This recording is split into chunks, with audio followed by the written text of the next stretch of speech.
Hey, what's up guys? Tactical Pickle here, and today we're going to be taking a look at my new case upgrade. So this is the Enthoo Pro M Acrylic by Phanteks.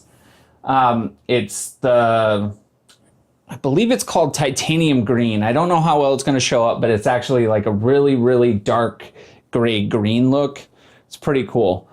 So a couple reasons why I chose this case is I have a 7700K. I've overclocked it just with the stock one through the MSI. It comes to about 4.6. So if any of you know, that chip actually runs pretty hot.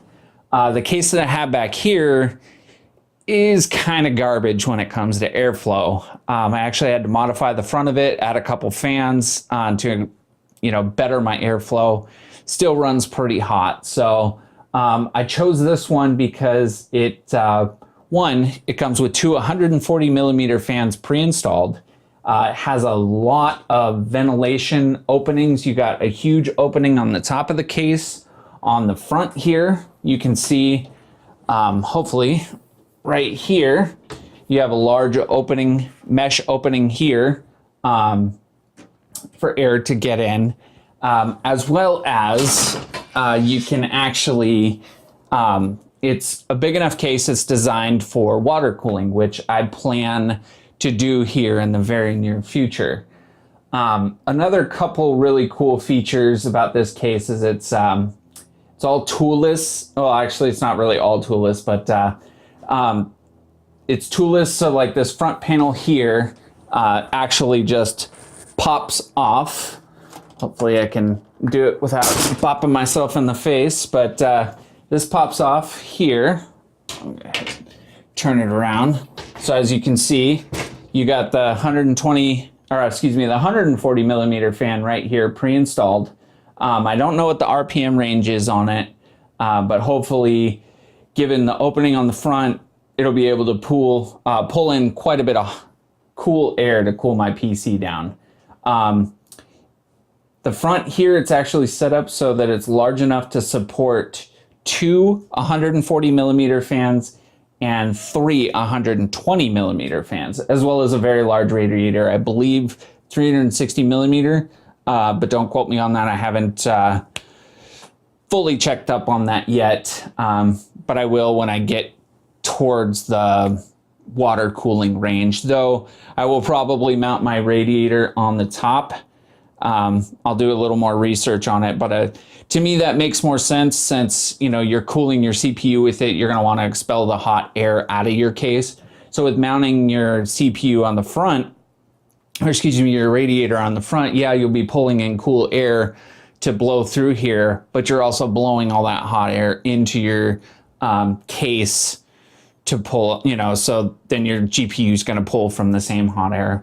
I'll do a little more research on it, but as you can see right here, you got two USB 3.0s as well as your headphone jack, microphone jack, and I do believe this is a reset button. It's not labeled, and then your power button's integrated right in here up on top.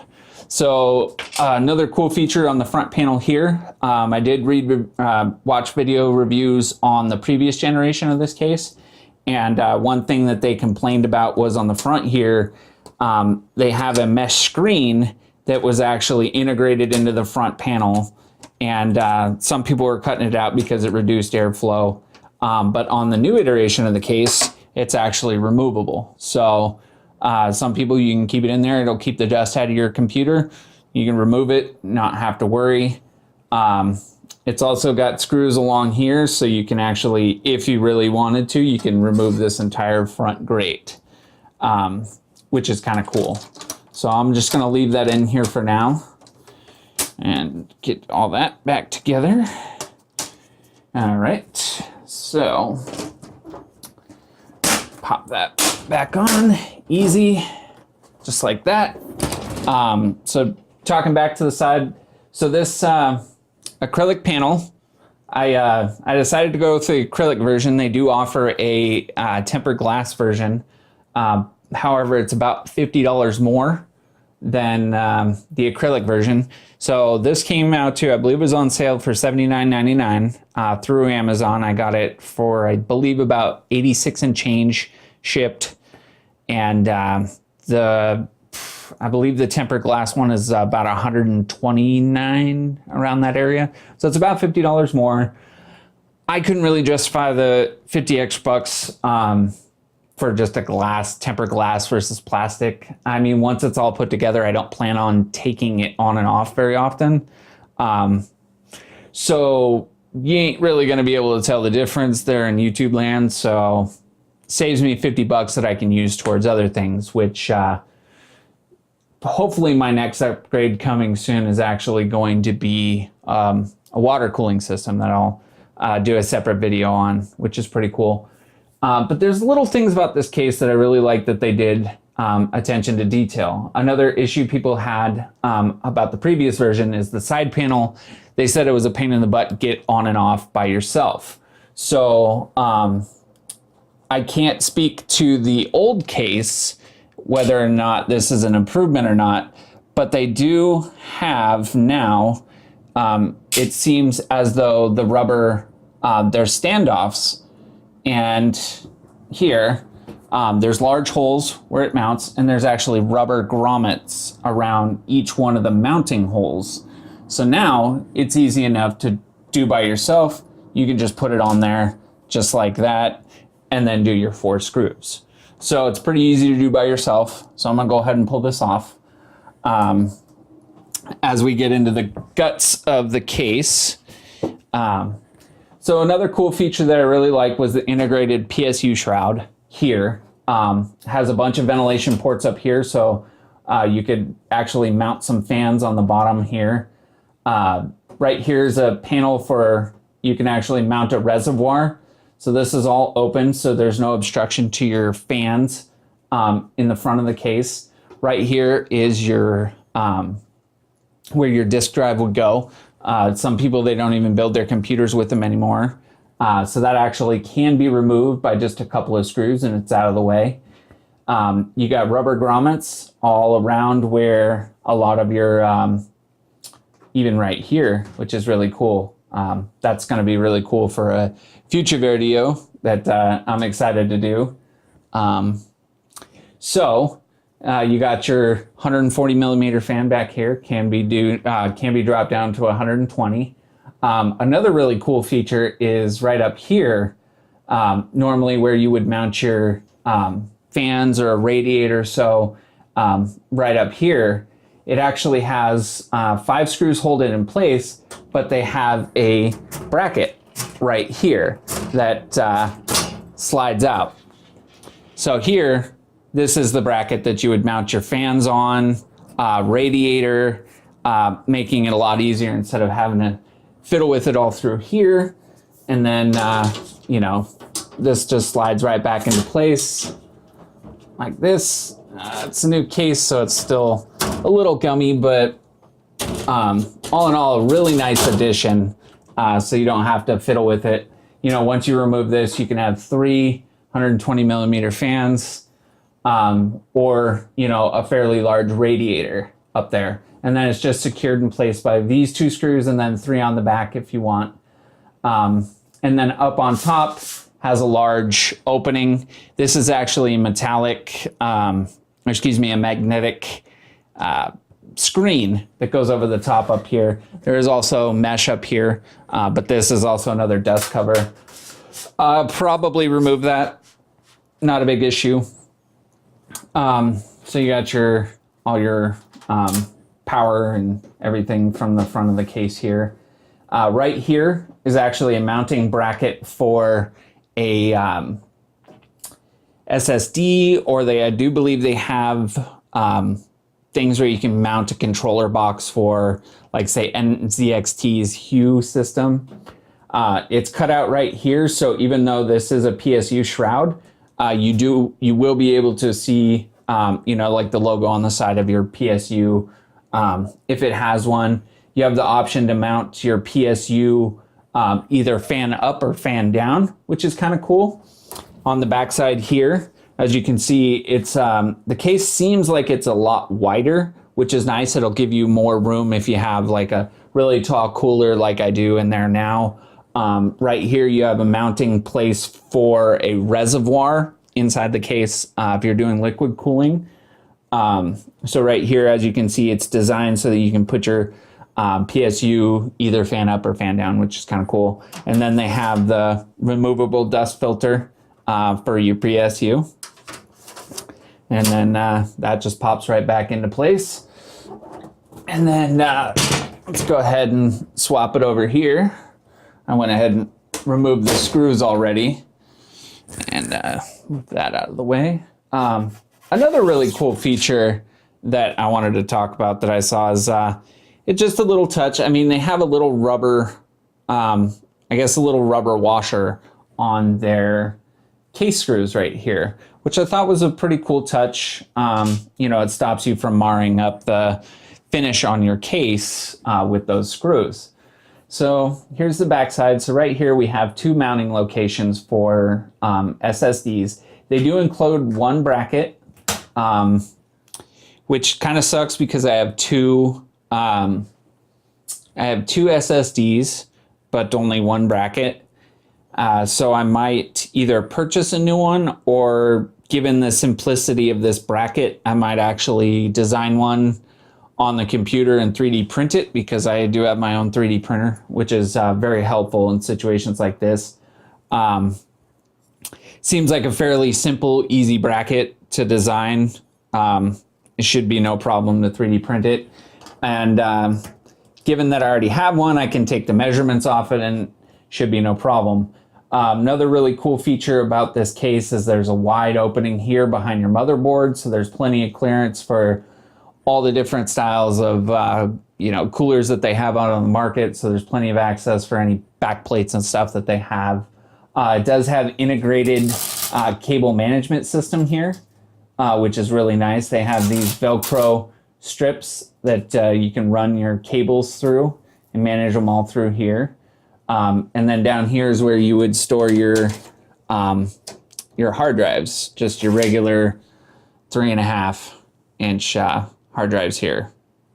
Pretty cool. I mean, it looks like there's enough for 3. So they do give you brackets for 2. All right, kind of a pain in the butt to get lined up properly. There we go. Oh, maybe not. All right, well, either way. Cool thing about these are toolless as well, so you just pop these off, set your drive in there, and normally screws would go in right here to secure your drive, but now these just go into place, and then you're off to the races, so they would say. All right, I'm doing a terrible job at getting these in here properly. Either way, not gonna waste any more time on that. So all in all, I am super happy with this case. There's a lot of really good features about it for the price. Got a nice little Phanteks logo right here. Big open window. It's gonna look awesome when I get all my hardware in there. I do have a separate video coming out. I got something kind of special in the works right now. I just have a couple more things I need to figure out. And then eventually, hopefully, I'll get a water cooling system. I already have it picked out. And yeah, it's definitely a really nice case for the price. Like I said, it was $79.99. Great airflow, great versatility in the fact that I do believe they offer extra mounting if you need to do anything, add extra brackets and stuff in here. There's also mounting for the various fans, or reservoirs, pumps, and stuff like that for water cooling. The motherboard is actually recessed back a little bit farther than this area here. So that's kind of nice. Your grommets are really nice for bringing through your cables. I'm excited to actually spend the time and cable manage this computer really nicely. There's quite a bit of a lip around here, which will be nice for hiding my LED kit that I plan to transfer over. One thing that does kind of suck is there's no real place to mount my LEDs up top here. So I'm gonna have to either get creative and mount it, like pull this bracket out and mount it in above. And then, you know, which should be okay. There feels like there's not gonna be any issues with clearance or anything. And hopefully it'll shine through the fans and look kind of cool. I don't know, I'll experiment with it and kind of figure it out. Yeah, all in all, very impressed with this. And hopefully I'll get a video up here real soon when I transfer everything from this guy into here. That video will also contain the little special project that I've been working on. I'll kind of go over and talk about what I did with that. Just have some more logistics to figure out with it and whatnot. So as always, guys, thank you for watching. Hope you enjoyed the video. If you did, go ahead and hit that like button. The reason people ask you to hit that like button is it can possibly drive it up the trending, or you know, it kind of raises the popularity or awareness of the video and stuff like that. It's just a reason why all the YouTube people ask you to, you know, hit the like button and whatnot. It kind of drives it up. Like when somebody searches for something, it can raise its popularity within the search engine as well. Just kind of a little bit of, I don't know, info on that. I don't know if anybody has ever really talks about it, but that's the reason why everybody's like, smash that like button, or, you know, blah, blah, blah, all this stuff, which, you know, if you liked the video, hit the like button. If you didn't, you know, comment down below why you didn't. If you have anything to say about the case, you know, let me know down in the comments below. If there's any questions I didn't answer about it, go ahead and comment down below. I do my best to answer all the questions people ask, or, you know, feedback and whatnot. So yeah, if you guys haven't done so already, hit that subscribe button as we get closer to doing that 100 subscriber giveaway. Right now I'm sitting in about 40, 41-ish area. Not too bad. I mean, obviously we want to get that number up, but no pressure. I enjoy doing this. So as always, guys, thank you for watching, and I'll see you next video.